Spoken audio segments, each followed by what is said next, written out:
squat rack. You could use like a big tall PVC pipe in this position, whatever you have.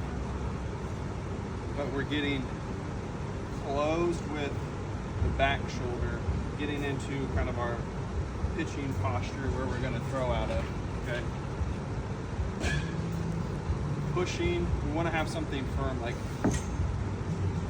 that moves too much, but we can kind of like pull back against this, keep this here, and then rotate the hips forward while keeping really that backside pull closed. Inhale, hold. Rotate a little bit more. And relax out of it. And just trying to train that piece, that's like one piece of it. Then we're also gonna have out of that posture where we're kind of pulling back into it. And it's hold, relax, maybe come forward a little bit more, turn back, squeeze back, hold, ISO hold here while you're really fighting that hip to turn a little bit more, relax out of it. Most guys are really just gonna do that one pitching side, but because of how much rotation it's training, I really want guys to get the benefit out of both, even if you're never gonna throw from the opposite side, just working that same kind of pattern, really fighting to stay closed there. And again, you can do the same thing with like a PVC pipe here.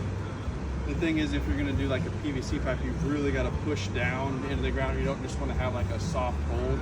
You wanna have that resistance counter movement. So it's basically, as this half rotates this way, my upper half is counter rotating the other way to kind of fight that turn.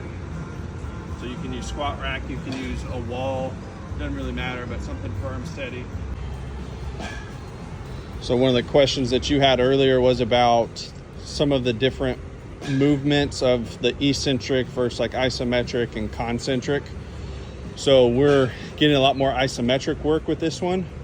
You're getting some eccentric by having this counter rotation and pulling back while this is rotating here. We can also have some concentric where you're still staying in this lower half posture and fighting this move. Granted, this is where you want something that's going to be a little more stable, so I'll kind of hold this here, but you're going to get into that same posture where you were just at, and now you're not going to rotate the upper half. It's still going to stay closed. It's going to be part concentric but isometric.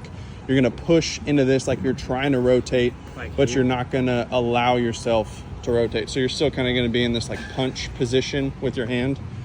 You could go really close chain to like just push through the shoulder, but I'd rather in this posture. I'm close, so we were working on like the lift off and squeeze back. I'm still here in this, and it's a push into this while still trying to stay close, because I could easily just like push and rotate through, but you want to have that to where it's like a brick wall, you can't really push through it. So that's kind of like the third level. We've got the lift offs here, just the ISO holds and pullbacks, and then get back to that end range. This is after we've done a few reps, because normally, let's say, if this is like where we started, we're able to open up a little bit more. We get some more range of motion because of this drill, right?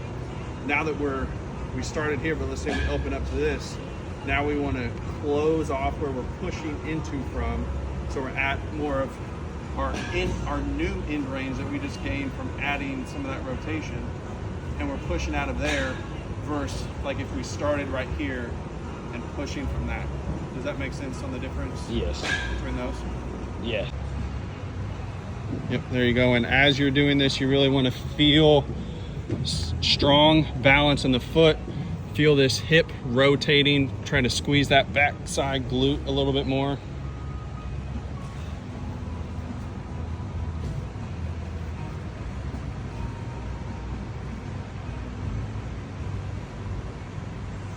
And now I'm all right with this one here. Kind of keep pushing with this, let go with this, and try to pull back a little bit more. Keeping that arm up in your like throwing slot right there.